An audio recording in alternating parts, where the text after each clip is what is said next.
Dahil nga wala na naman akong magawa ngayong araw, ay naisip kong magpa-manicure. Pagbaba ko nga dito, ay Diyos ko, nagtago agad si Sarandang kasi mga kapatid ko na yan, pag nakita nila ako, takot sa mga camera yung mga lalo na pag wala silang ligo. Dahil nga, gusto ko ng sabaw at gusto kong magpa-massage ngayon, magpa-manicure, magpa-massage. Naghahanap ako ng sili at sabi nga ni Jillian, ate, dun sa labas, mayroon tayong tanim na sili. Sabi ko, gaano ba karami yun? So, sinilip ko nga sa labas at nakita ko nga, oo nga, totoo. Wow! May sili nga kami. Charet! Sobrang laki! Pero pwede na yan para sa ating sabaw kasi gusto ko sa soup medyo maanghang. So, naisip ko nga habang nagmumuni-muni ako dito ay ipatawag na si Joy at ayan na agad sila. Diyos ko, bilis naman ng video. Nagsasalta pa lang ako. Andyan na. So, ayan na nga si Noah Joy Villegas Julian. O, di ba? Kompleto ka, Joy. Hindi ka mawawala. Makikilala ka talaga. Tuwang-tuwa nga ang baby namin dahil meron na naman siyang kalaro. At sabi ko kay Joy, wait ka lang dahil susunduin ko ang isa pang chikiting. Yun ay ang anak ni Yoti, si Michelle. At ito na nga, dire-diretso na kami. Sumakay ako ng maayos dito. Bababa na naman akong bruha. Habang nagbabaybay, meron nga palang isang matanda na naglalakad. Hinintuan namin kasi nga naman, total paakyat na rin kami para maisabay na namin siya sa aming biyahe paakyat. Para hindi na maglakad si tatay. At dahil nga doon, sabi nga sa amin ni tatay, maraming salamat sa inyong mga apo. Nagbabayad pa nga siya. Sabi namin, wag po tay kasi medyo may kamahalan pag siningil ka namin. Charot lang yun, syempre. At dahil nga tapos na kami maghatid kay tatay, nagdiretso na nga kami papuntang Santa Rita. Yung mga ganitong oras talaga, Diyos ko, grabe. Napaka-traffic dito sa Olongapo kasi nasa 1 million na naninirahan dito. 1 million? At ito na nga, nagmamadali na kami. Grabe naman itong magpatakbong tao na to. Yung buhok ko, gutya-gutya na naman. Para na naman akong bruha dito. So, nakarating na nga kami dito sa Santa Rita kung saan nakatira sila Yoti. Yoti means yot-yot. At ito na nga si Michelle. Hi, B! Ayan na. Nag-recruit ako ng mga bata para naman may kalaro ang aming baby. At dahil nga nandoon din naman si Joy at ang anak niya, para tatlo sila, di ba? O at least masaya ang mga kids. Hindi sila manggugulo sa mga gagawin namin ngayong araw. Yun talaga ang purpose nun. At after nga nun, syempre, wala naman na kaming gagawin. Babalik na kami agad sa bahay. Hindi ko naman pwedeng na igala-gala pa dyan. Nakita nyo naman itsura ko. Nakapambahay lang ang ate nyo. Wala pang hilamos. Fast forward, syempre, andito na agad kami. Ang bilis ko pang edit. Pag ganun dapat, kailangan diskarte para di mapagod yung bibig ko kakasalita. At yun na nga mga kanguso. So, nakarating na kami dito sa house. At syempre, grabe yung naging reaction ng baby namin dito dahil nakita niya ang kanyang ate Michelle. Ayan na nga. So, pagdating ko nga dito sa bahay, ayan na naman, Diyos ko, umiusa naman si Sarandang kasi wala pa daw siyang ligo.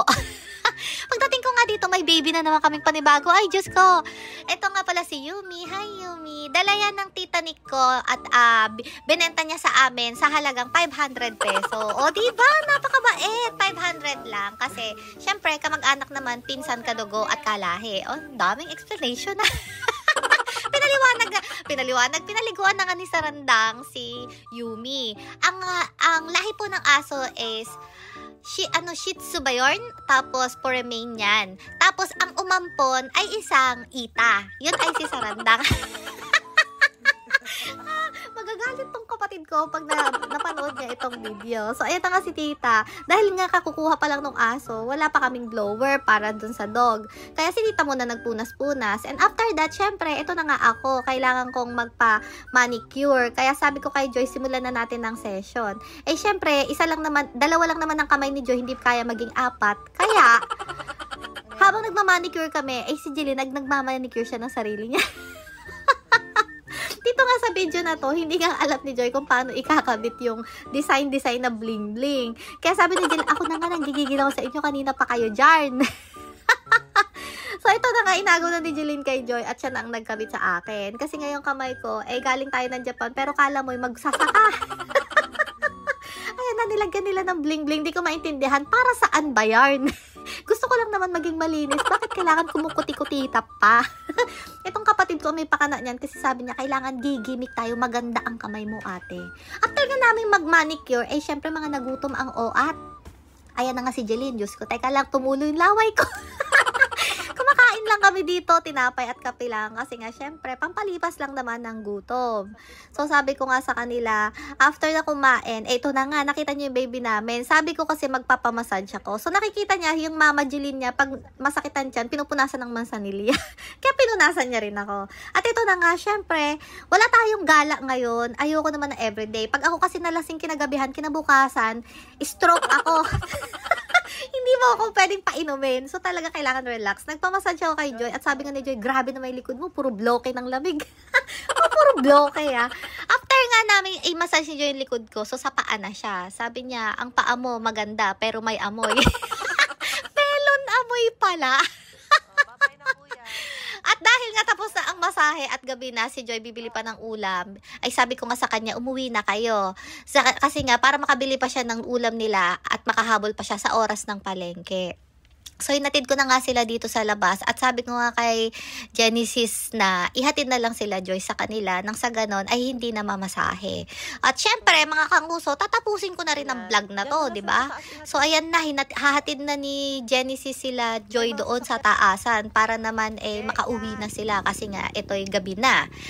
At hanggang dito na lang po ang aking vlog. Ay, Diyos ko, meron pa palang karugtong. Hindi pa pala tapos. Ito nga pala mga bata, tuwang-tuwa dito sa baby naming aso. Dahil nga, syempre, si Sarandang gusto niya talaga magkaroon ng dog. Kaya sabi ko, palakihin mo ng maayos yan. Pag-aralin mo, papakainin mo, huwag mong gugutumin. Dahil dinner na nga, itong ulam namin, ipeplex ko lang. Sardinas na may itlog at hotdog. So, maraming salamat sa panonood nyo dahil kakain ako. Nakakangalay mag-voice record. Thank you for watching.